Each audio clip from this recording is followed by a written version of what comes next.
Hey, what's up guys? This video is a review of the Othertongue 2 card game by Language Card Games.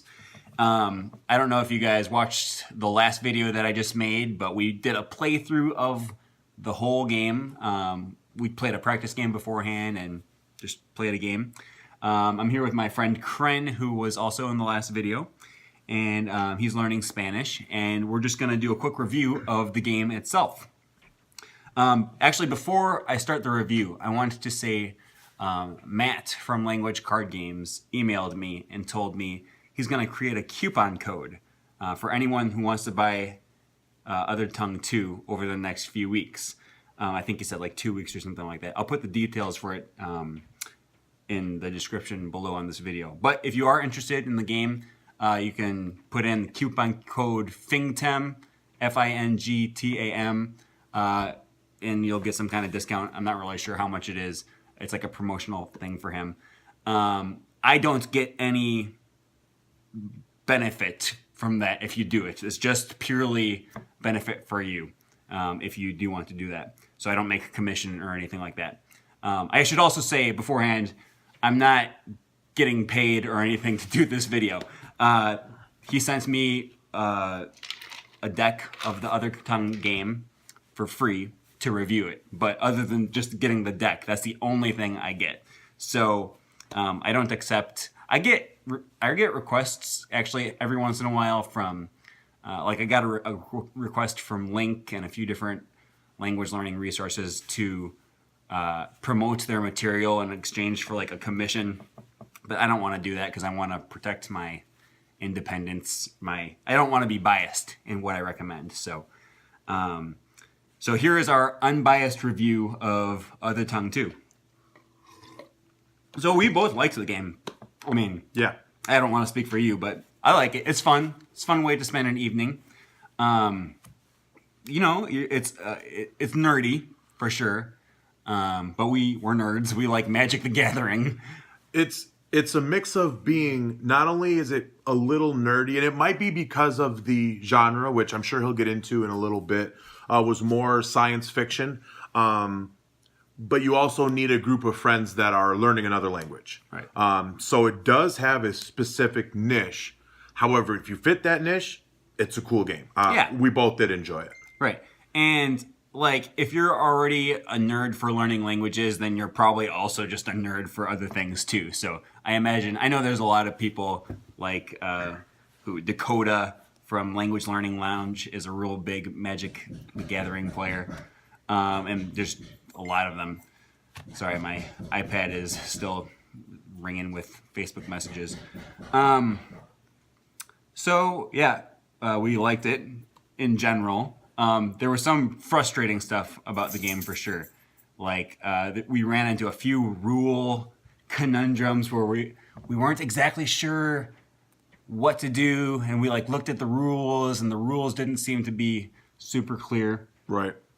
He does recommend house rules a lot. So, you know, if you're going to be playing this a lot with someone, then you don't need to so much worry about what is the technical rule. Like, you're not going to a Magic the Gathering tournament, and you're not going to have to, like, abide by the very strict technical rules where you're calling refs over to make determinations for you, right? Like, it's a game designed to be fun, designed to help you practice your target language.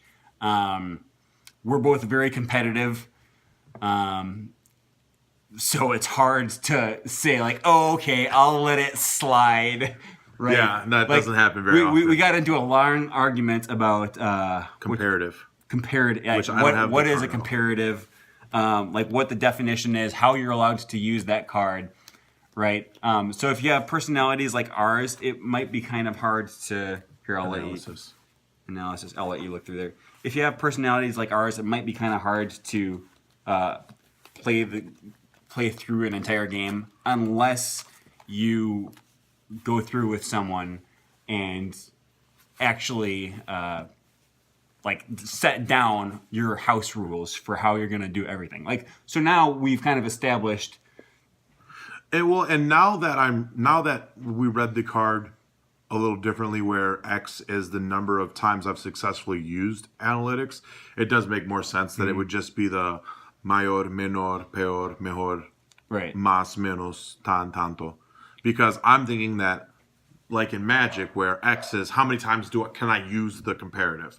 Right. So I can get 100 points in one turn if I want to. Well, I mean, it's Where the same now- thing in Magic where X is a variable. Right. So we're now, realizing you start with a certain amount of cards and Right. you 10 or 20 if you do the combined deck, where why would you name more than one per turn?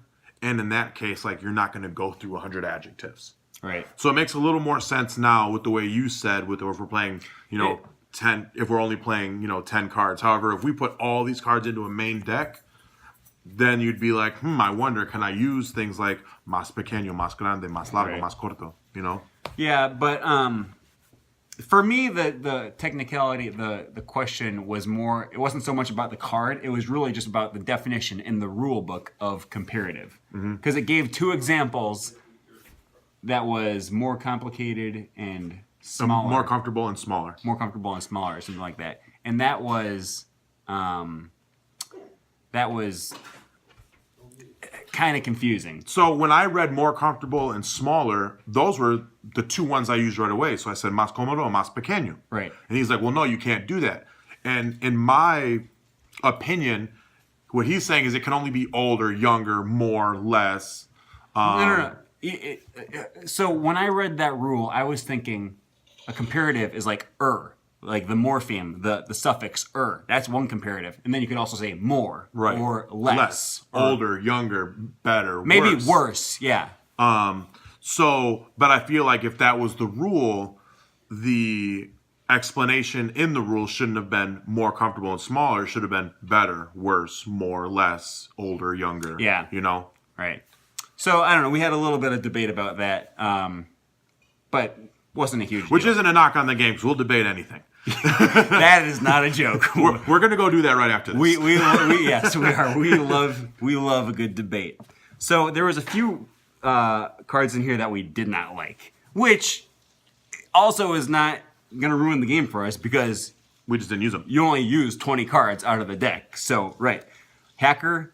Once during each of your turns, if you can give an example of a hacking terminology or jargon in your other tongue, you may play one card from your hand. Okay. So you have to know hacking jargon. Which I don't know in English. Right. So I'm not going to know it in Spanish or in Esperanto or whatever. And even if I did, like, that's not useful to me. So, Yeah. like, there's other things, recycling plants, you're learning the names of recyclable materials. Yeah. Kinship terms, learning the names of planets, that stuff might come up. Units of measurement. Right, Good. yeah. Like, there's a Perfect. lot of very good cards in here. I don't need to learn hacking jargon. And that goes the same with coding and cryptocurrency. Yeah. I lived in South America for a year, even with my limited Spanish, and Bitcoin is Bitcoin. Yeah. Brings us to the next card, which we talked about, which was smartphone.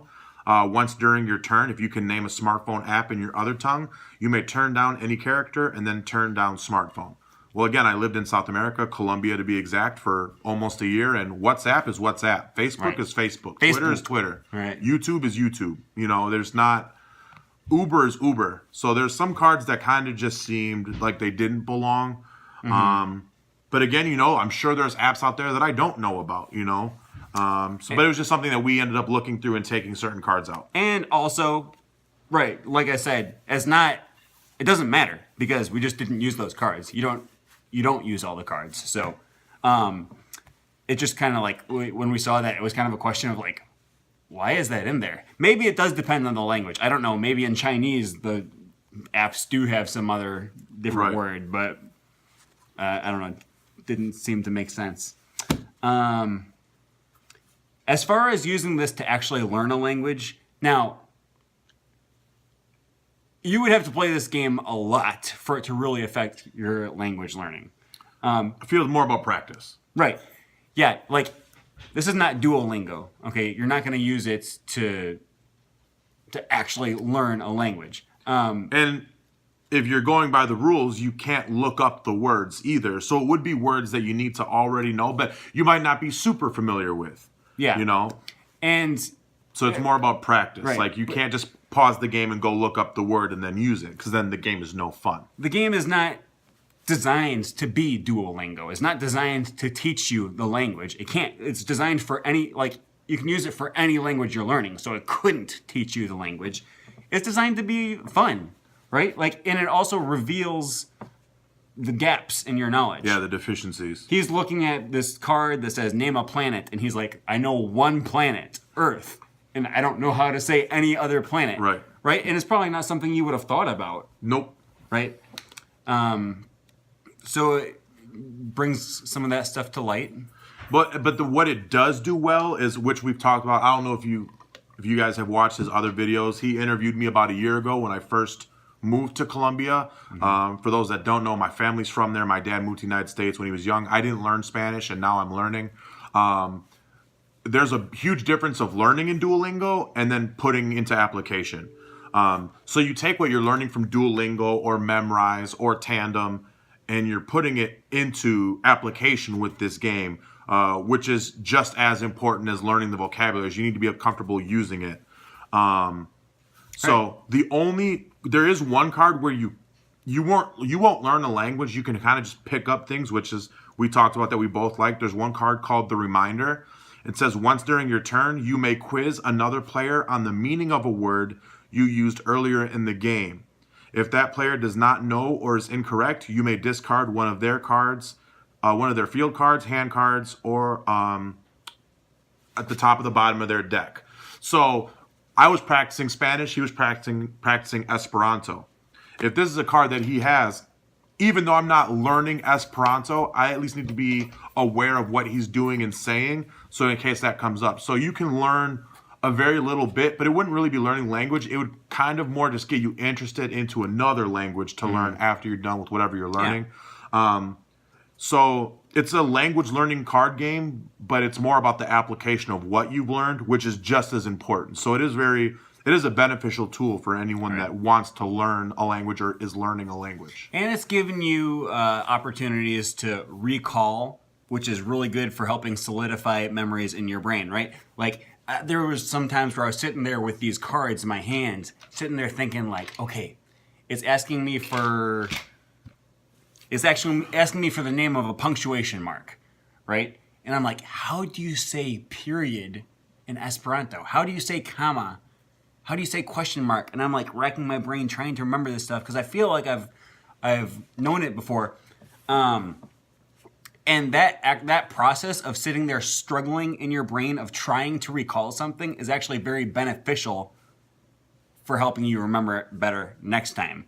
And, you know, another thing that we did mention is that you can't look up words in the game, so that's kind of hard unless you have artificial intelligence. Yeah, but you can't look up games in the game, so that's a little bit difficult. But after the game, you can definitely go back and look up some of the words that you were struggling to remember. So maybe I'll go check up how to write comma or how to write period in Esperanto. Another potential downfall of the game is that the more you play it, you're just going to start memorizing all of the cards. Correct. And so, you know, you won't be able to play this, at least not with the same people.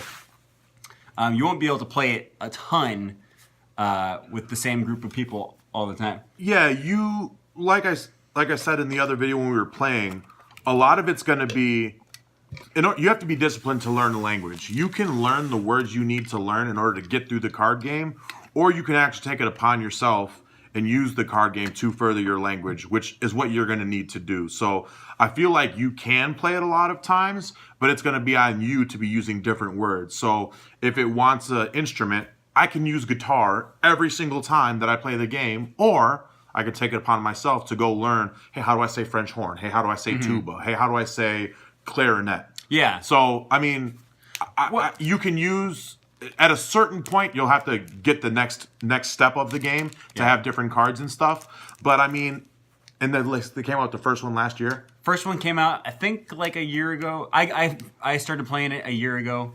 So, I mean, if they're coming out with a new one every year or two, I'm assuming there's probably, like, you won't play. It's not like a game you play every night. So if you're playing it a couple times a year, 6-7 times a year, you could probably get through it and then just buy the next I did not edition. I didn't buy Othertongue. I didn't play Othertongue one enough to memorize all the cards. Right. And, you know, I'm already on Othertongue 2. I know they're working on, I think Othertongue 3 is in production right now. So by the time that comes out, maybe it'll have replaced Othertongue 2. And then when you start playing Othertongue 2 and 3, hey, go back to Othertongue 1 and Right. see what you remember, you know. And I believe they're intercompatible, so you would be able to. You would probably have to get sleeves because I think the backing is different. But I'm pretty sure you can use. You know, pretty soon you're going to have archers versus robots versus I don't know whatever theme Othertongue 3 is, and that seems like a lot of fun, especially since you're getting your card inventory up a little bit higher, more possibilities, more options. You know, and get rid of some of the dumb cards that you don't like. If you know. If you don't know any programming languages in Swahili or cryptocurrency, right? Yeah, then you start mixing them together, and you're going to get a pretty big pool of usable cards. Which again, you only need 20 if it's a two-person game. So I think that we've basically covered everything. Yeah. It is a fun way to spend an evening if you're into gaming. and languages. Yeah, if you're into gaming and languages, or probably if you're into languages alone or gaming alone, you would still have a good night. Yeah. Probably not if you're into gaming alone, if you don't know any other languages. Right. You would need some Background. Yeah, some background in some language. So learn Esperanto. It's fast and easy. That's my plug. All right, I guess that's all we have to say. Like I said, if you want the coupon code, it's FINGTEM. I'll put more of the details in the description below. And like I said, I don't get any kind of compensation or commission for that. That's just if you guys are interested in that, then you'll get a little discount. So that's it. Thanks for watching the video.